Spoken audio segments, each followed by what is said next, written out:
So I don't believe you have to do one thing for the rest of your life. Because there are going to be situations you go, ooh, gee, it'd be easier if I just stayed here. Sure, it'd be easier, but it would be kind of boring. And don't be afraid to embrace it. It's not just passion, but a harmonization within a sense of responsibility to take care of yourself, and that boils together. That should be the passion and goal. So like when Biola called me, I went, didn't see this coming. Professor Stew Oleson is an associate professor of broadcast journalism whose career spans law, television, and live performance. He's an award-winning broadcast journalist and producer who founded and co-produced Good Day Sacramento and hosted for Fox in the Morning. He was a former assistant state's attorney for Cook County in Chicago, a national travel show host, and a stand-up comedian. Before entering academia, he tried more than 500 cases to verdict during his 8 years as a prosecutor, developing the clarity, confidence, and presence that would later define his work in media. He continues to explore the rapidly evolving world of broadcast and digital media, bringing real-world experience and creative energy. He pours into students with a learn-by-doing philosophy in all of his classes, like Eagle Vision and Good Morning Biola. He is also a Beatles and ABBA enthusiast. I have to understand, and I do under the First Amendment, I don't agree with everything. That's not the point of the First Amendment. It's your right to say what you want. I think that's such an important life lesson, especially as like younger students, whatever social life, whatever voices. Because it is hard to remember that you have these rights, you know, and they're so valuable.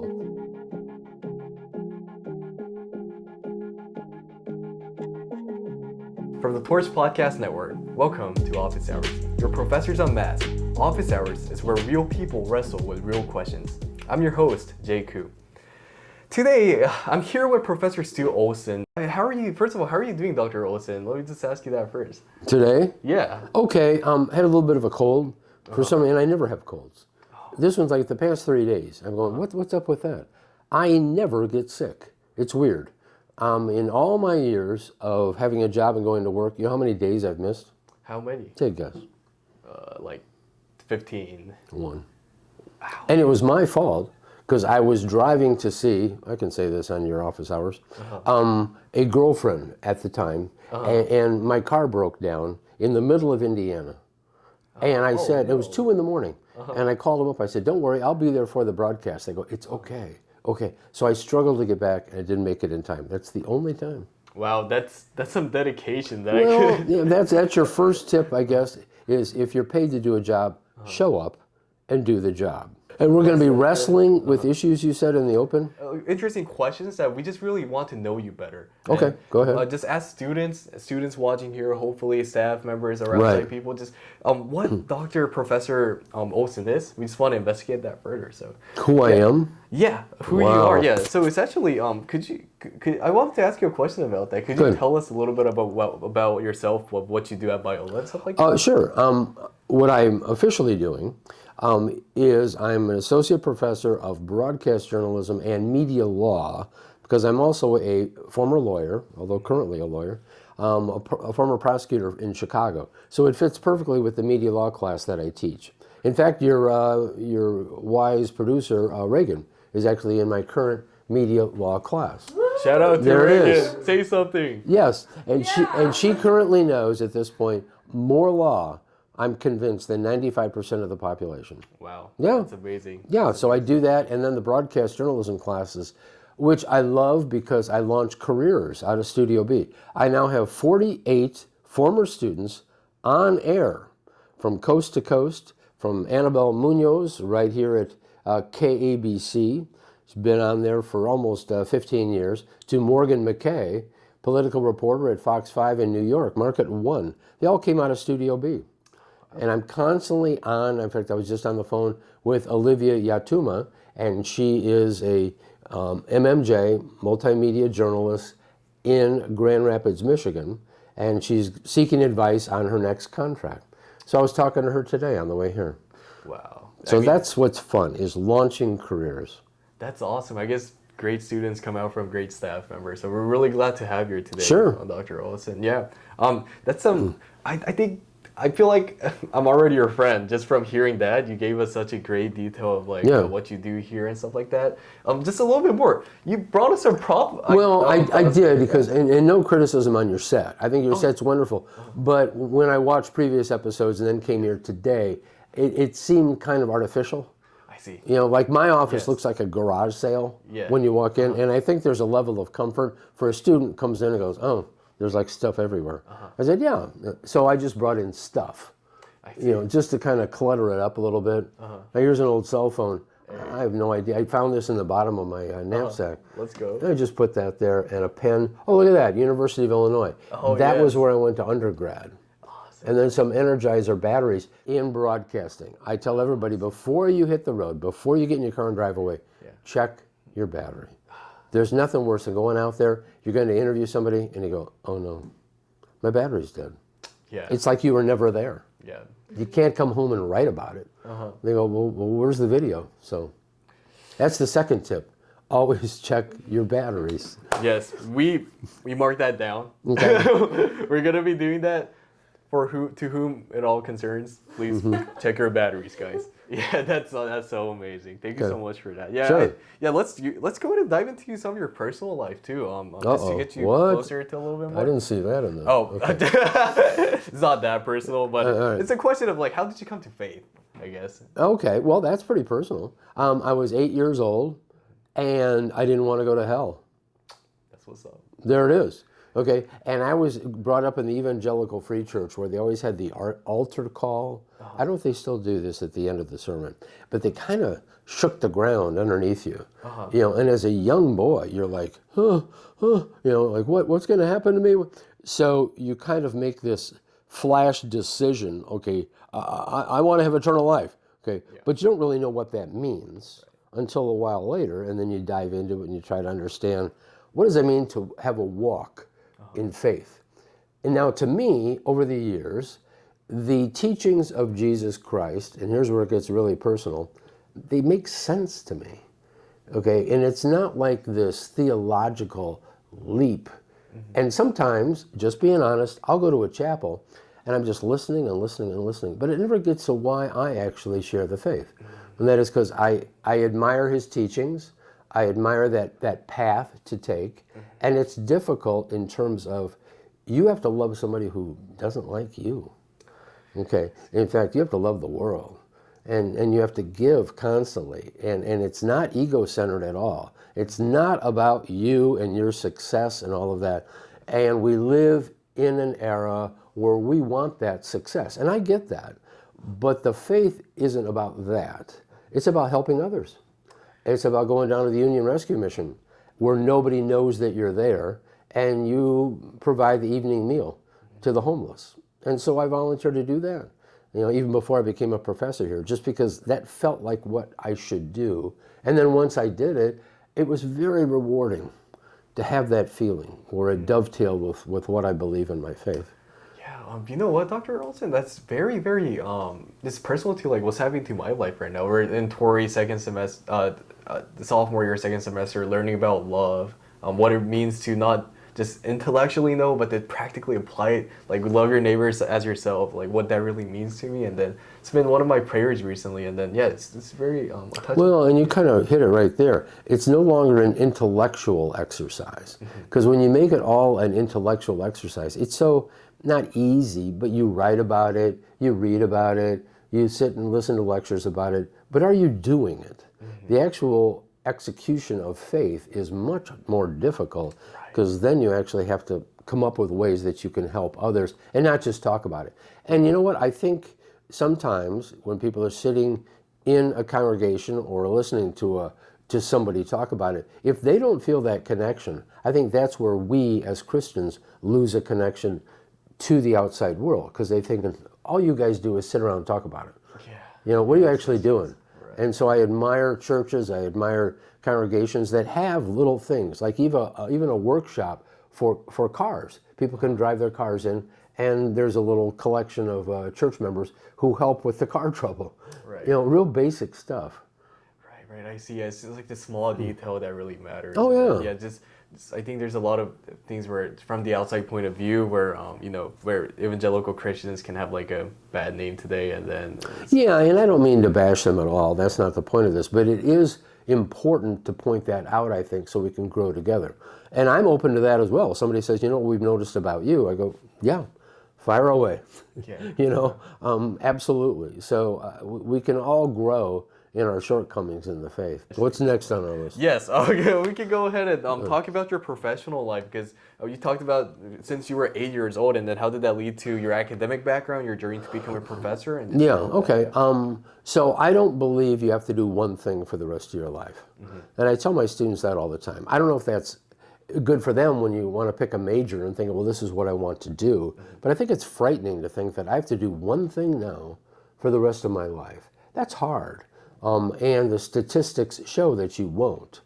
So I had a plan. I always loved broadcasting from the time I was, 8, 10 years old, sitting upstairs in my own room in Moline, Illinois, acting like I was a DJ, had my own radio station up there. Welcome to WLOL. My parents are outside thinking, oh, what's wrong with him? But I had that presence that I thought broadcasting would be really cool. Now, I didn't think you could major in it at college, so I majored in journalism and then went to the TV station and the radio station at University of Illinois and just fell in love with it. And I had my own radio show, my own TV show all the time when I was in college. But after college, again, I didn't think I would have that as a job, so I went to law school. And it was okay.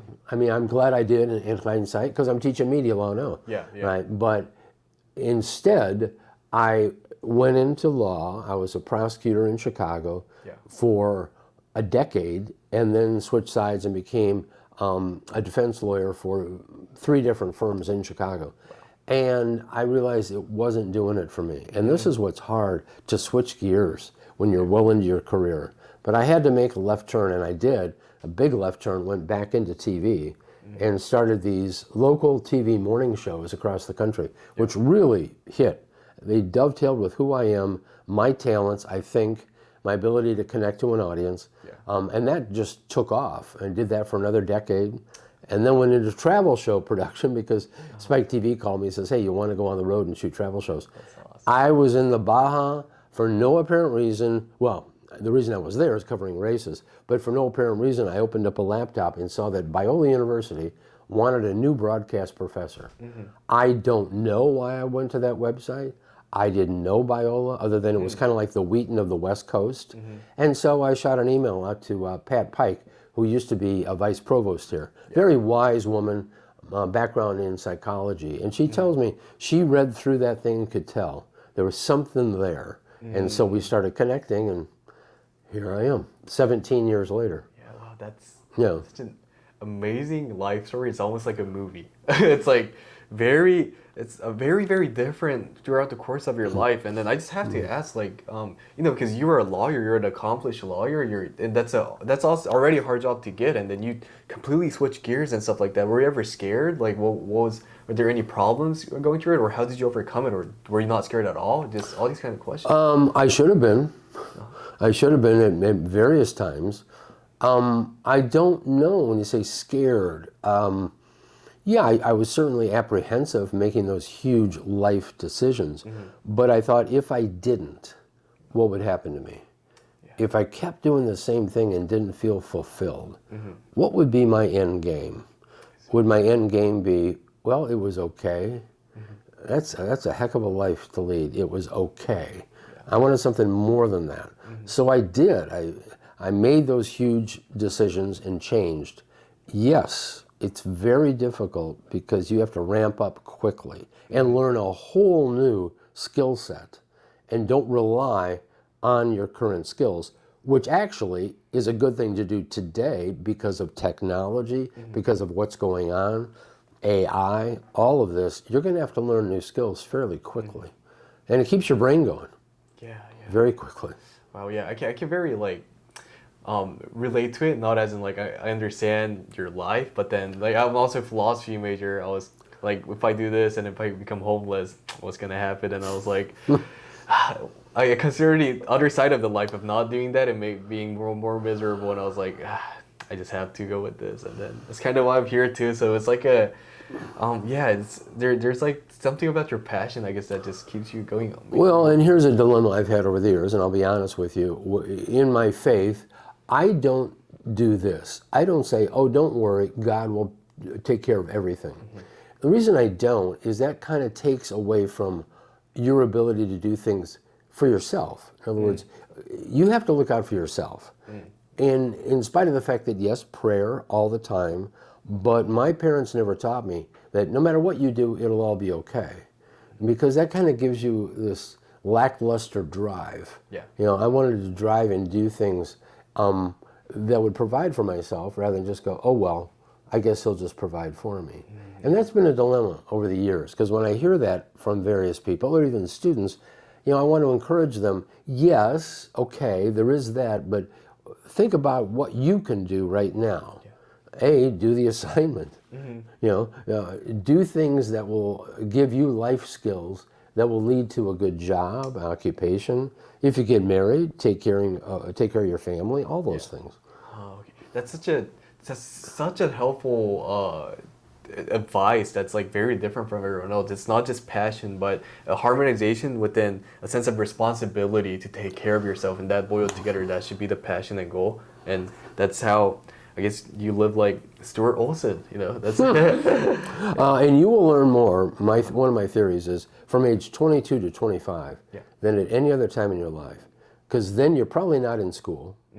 You got your first job, which means you got to get an apartment somewhere. You sign a lease. What's that? You sign up for utilities, and you get that bill. You're like, what? Okay. And you think because I have this salary, I get all of that. No, there's withholding. There's all of these different little things that chips away at that total amount. And it's hard to prepare students for that. I mean, that's hopefully what parents do, to explain that, you know, you have a nut that you got to make at the end of the month just to take care of all these things.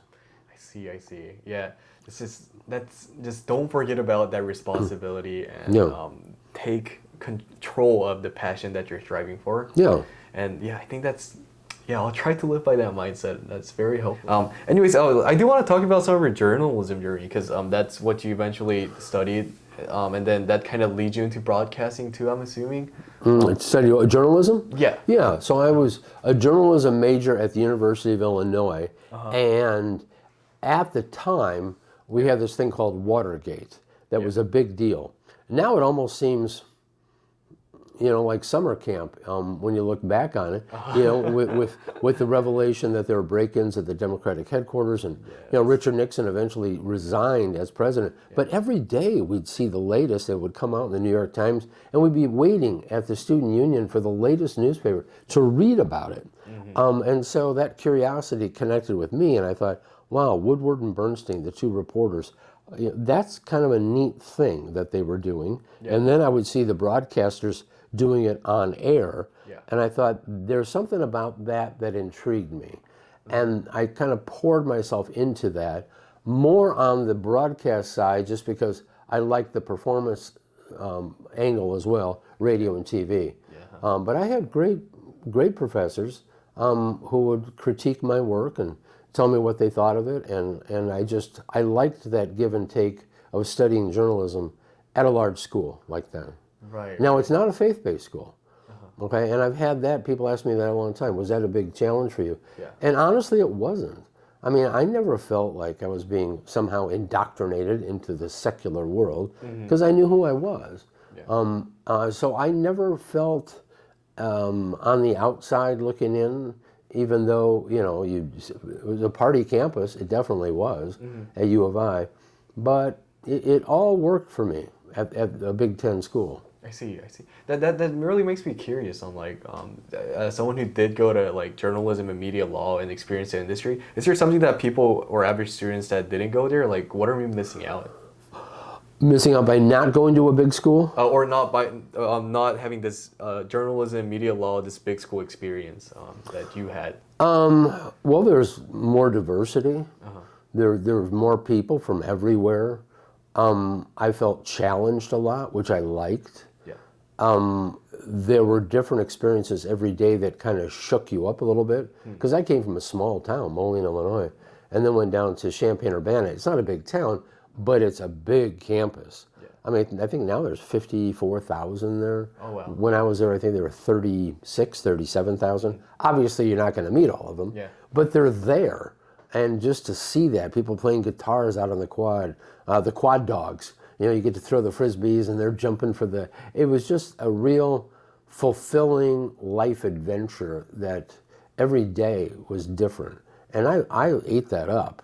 Yeah. You know, and bands that were coming down there constantly. In fact, somebody had Reagan has a Fleetwood Mac T-shirt on. I do. So, Let's go. so We need a camera Fleetwood, for it. yeah. So Fleetwood Mac, I remember when they came there in '76. Rumors was their big album, and oh man, and you know, Grateful Dead, you know, the Eagles. It's just on and on. And so music was part of the landscape, and it was fun. Yeah, that's amazing. Yeah, I guess there are some gives and takes of going into a smaller private school and just experiencing I was just curious about the other side of it, and Yeah. I think that's you know, I guess you can't do everything in life, so at least we can experience it, like just a taste of it by listening to doctors. I guess, yeah. So, yeah. But yeah, so okay, so I do want to cut here for just 1 second. I want to ask Reagan. We have the question on what's some reasons why we as students or citizens be concerned about journalists' rights? Well, I think it was Thomas Jefferson who said he'd rather have a free press than a government. Okay, he knew that it was all about a free and open press, the ability to exchange information and to be free to do it. When you take that away, you have North Korea, you have maybe China, you have a lot of authoritarian governments who don't allow people to say what they want and to share information that they want. And that has been dear to us since the Constitution was created. I mean, that is the First Amendment, you know, and I think we need to understand that, and I teach that right out of the gate in media law, you know, and I've noticed that somehow we're getting away from, well, they shouldn't really be doing that. And I go, doing what? Expressing what they think? You know, it's almost like it has become standard for people to put down others who are sharing their opinions or minds. And not just them, but I have to understand, and I do under the First Amendment, I don't agree with everything. That's not the point of the First Amendment. It's your right to say what you want, you know, within certain restrictions, and there are very few. Obviously, you can't defame someone. You can't incite a crowd. But there is something right now, and I'll just say it, under the current administration, where they're calling out media outlets. You know, there's threat to sue all the time. I'm suing you. I don't like that. I don't like how you edited that. I don't like, and after a while, it becomes very authoritarian, and it undercuts what we're saying. Or if you pause and think, well, maybe I shouldn't say that, well, there you go. They've accomplished cutting into your ability to share what you think. And I never want that to happen, especially with my students. I had one student one time, I said, so what do we think about this? And I'll never forget it. She raised her hand up in the top row and she goes, well, you probably don't want to hear this. I said, oh no, I want to hear it exactly now. Okay, and she says, well, I've never had this ability to speak and to say what I want in my classes. And I thought, oh, that just kills me.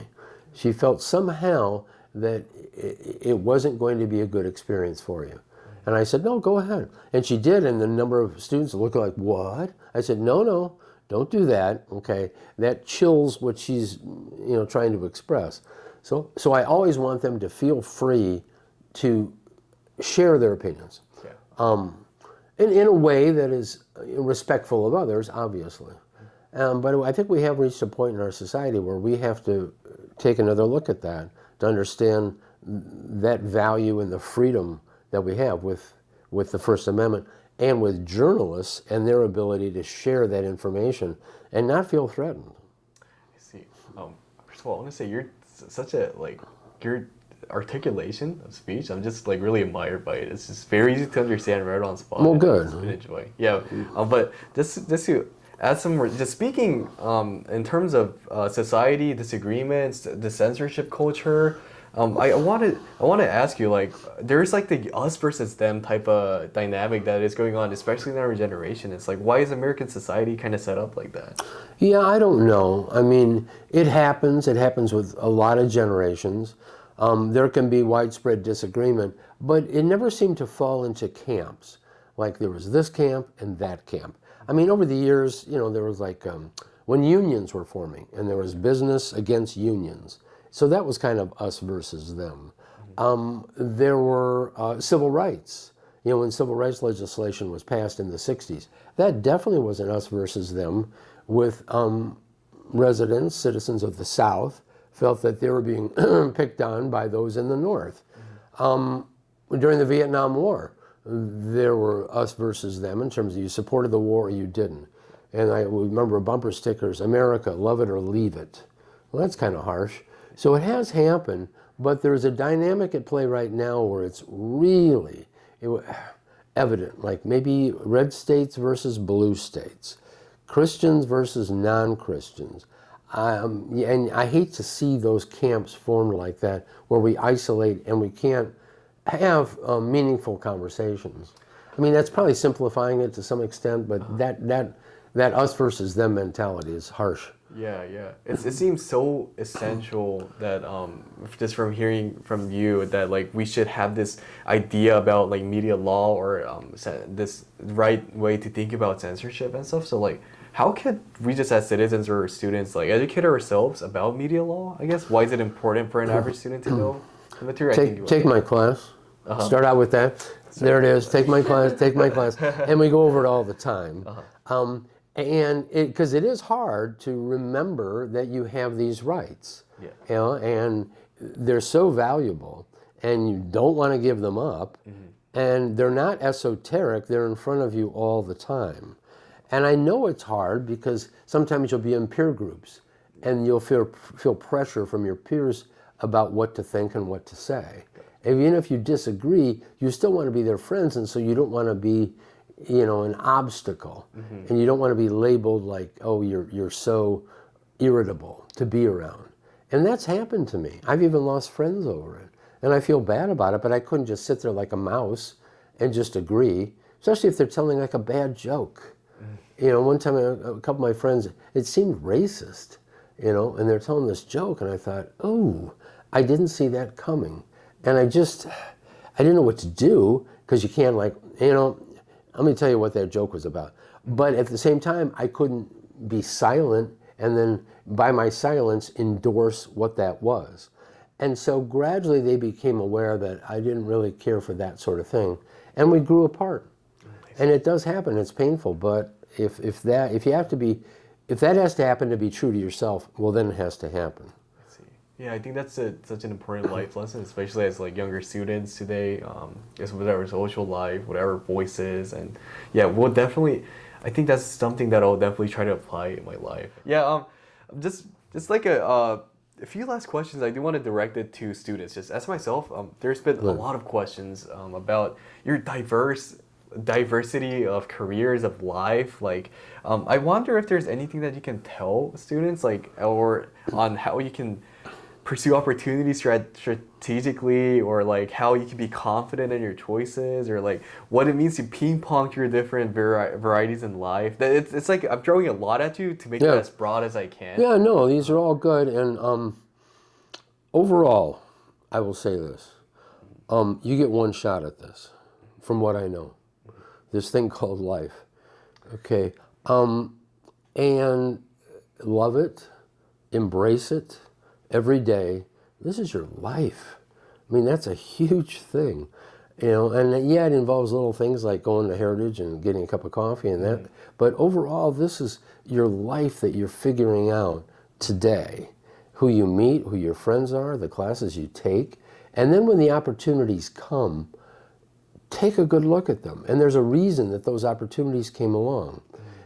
When people hire someone It's not just random. It might seem like it, but I know from HR, I know from friends that work in HR, they know who they're interviewing. They know who you are up to this point. So that opportunity came along for a reason. Now that's part of your life. So then you embrace that. And don't be afraid to embrace it, because there are going to be situations you go, ooh, gee, it'd be easier if I just stayed here. Sure, it'd be easier, but it would be kind of boring just to do that one thing. So embrace the opportunities when you have them, and stretch to find out your abilities. Learn all the time, because you're going to have to. Keep the wheels turning in your brain. And the ability to change direction when it happens is so vitally important. And don't be stagnant in the end, because guess what? You owe it to yourself, to make this a wonderful life. And not to get morbid, but in the end, would you want to look back and say, well, that was kind of boring? Ooh, no, have no regrets, none. Okay, and do whatever you can to fulfill, God's plan for you and this wonderful mission that is also part of others, because they're pouring themselves into you, whether it's your parents or friends, so you embrace their help as well. Oh my goodness, thank you for that practical life advice and encouragement to students who are also struggling with this problem of transition or major changes maybe, or not being sure of their future. I think this all applies so well to just the student life today. So I just wanted to tell you that. And then I would love to ask you like a fun question. Sure. Just from having conversations. As opposed to the ones we just covered. Those are, I would say, serious and Yes. like important questions Gotcha. that are also fun, but this was more lighthearted. Okay. Yeah. It's because just having conversation with you, I feel like you have one of these. What is your superpower? I do not have a superpower. I honestly don't. If I had a semi-superpower, it would be connecting to people. Okay, and I've done that constantly, whether or not it's in broadcast, whether it's in teaching, whether it's in law, whether it's in everyday life, is having that connection to an audience, actually, and not individuals. Like I have very few friends, and this is weird because my sister has tons. Okay, so we're very different in that, but yet she wouldn't be able to host a morning show. I did and can, because I have that connection. But then I have this weird thing where after the show ends, I don't really hang out with that many people. Yeah. So I guess the semi-superpower would be to connect to people in those settings. Other than that, connecting to Coco, my dog.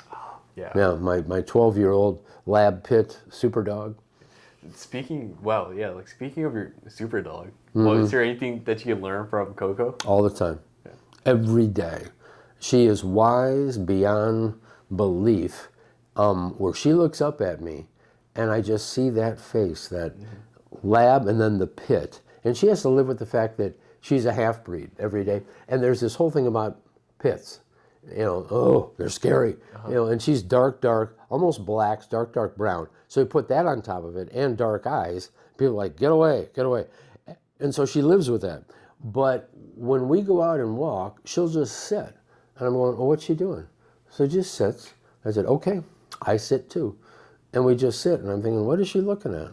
And she's looking out at a boat, like we were just walking today along Marina Del Rey, and she just looked at some people getting ready to take their boat out. And I thought, well, it's kind of fun. So she would just have these moments where she just kind of stops. And so I guess patience, a lot of patience I've learned from her. And she loves, like all dogs do, the regularity of a walk, that sort of a thing. It's simple pleasures, sniffing, because their olfactory is like 500 times what ours is. Yeah. So if she can smell a hot dog from probably half a mile away. Yeah, wow. I mean, well, from philosophical things like curiosity and patience to practical things like walking, I guess there's things to learn about everything. And I never had a dog growing up, so this is all kind of new. Wow, yeah. I just enjoyed this conversation so much. Well, good. Yeah, I just want to say, it's just because I just have to ask you this question now. Like, I know you gave us a lot too, but then is there any advice that you would leave for final words for students? Well, embrace your life. I covered it briefly, because it is fleeting, and we don't know exactly how it works out other than our faith. And to know that things happen generally for a reason. Some things are random, and you'll read about some tragic event or whatever, and you're like, wow. But on average, embrace your life, seek the opportunities that come along. They come along for a reason, and usually they won't come along again. So like when Biola called me, I went, didn't see this coming at all. And as I'm getting ready, I'm thinking, well, why would I leave a morning show host where I get to go around the country on somebody else's dime and shoot these wonderful adventures to then come to this school and teach in a class? I thought, well, there's a reason. There is a reason that happened. And so I took it, and I'm glad I did. So embrace those opportunities when they come along, and hopefully they will come along as long as you keep putting yourself out there. I know it's somewhat simplistic, but I think that works. Keep putting yourself out there, like you're doing, hosting this podcast. Yeah. Yeah, I think that's, just as students, it just really means a lot that a professor like you is coming out here to talk and giving these advices. I think that will become a catalyst for many of actually starting their own projects, just embarking on their journey. So, I do think we are getting closer to the time of where we're gonna end this episode today. Wow, it was such an amazing How close are we? We're like 10 seconds away. Yeah, okay. About 10 seconds. So, do you need a weather forecast or anything? A weather forecast? Well, look, mostly sunny. I think a high of 74 today, so you could put that in there. Take note, guys. Yeah. Office hours. High of 77. Updated. 77. Updated. 77. This just in. Yeah. One more. We actually have one more question from our manager. Yes. It's actually a really fun question. I'm excited to ask you. But what's your favorite item that we can find in your office? Okay. There's so many. It's like a garage sale. This is pretty good, but no, it's not up here right now. And that item is, and it's quite valuable. And I invite all you guys, whoever's watching, listening, to come on by and just spend time in the office there. It is a Beatles 45 with I Want to Hold Your Hand on one side, and I saw her standing there on the other side. I bought that single the Monday after they appeared on the Ed Sullivan Show. So that would have been February 16th, 1964. I was in the 4th grade. I have played that maybe 15 times. That's it. And it's now sitting in the frame. It's been up there ever since, 60 years? Wow. 58 years? Yeah. So that's probably my favorite one. That's awesome. Yeah, after you told that to the whole entire school, you might have to lock it up now. Yeah. Well, take my Beatles 40. Actually, vinyl is making a huge comeback. It's now the fastest growing method of music, listening to music, is vinyl. I didn't know that. That's amazing. Go down to Amoeba Records in Hollywood on the weekends. It's so much fun just to see everybody looking at vinyl. Yeah, I guess that's just trends just repeat itself over and over again. Yeah, that's so amazing. Stu, I got it right this time. You did. I got it right. Thank you so much for coming here today. You're very welcome. Thank you for the conversation. Yeah, thanks to everyone for watching. We'll see y'all next time. Thanks for listening. If you enjoyed this episode, leave us a review and share it with a friend or a roommate. To see more from The Torch, check out chimesnewspaper.com/torch or find us anywhere you listen to podcasts. Office Hours is a production of the Chimes Media Group and the Torch Podcast Network. This episode was produced by Jae Koo, with production assistance from Mark Aguilera, Reagan Gladwell, Matthew Garcia, Jason Lee, Sakura Miller, and Faith Heinrichs. This episode was edited by Reagan Gladwell. Our theme music is from Wavemaker. Thomas Ruckala is our editor-in-chief, and our managing producer is Reagan Gladwell. We'll see you all next time.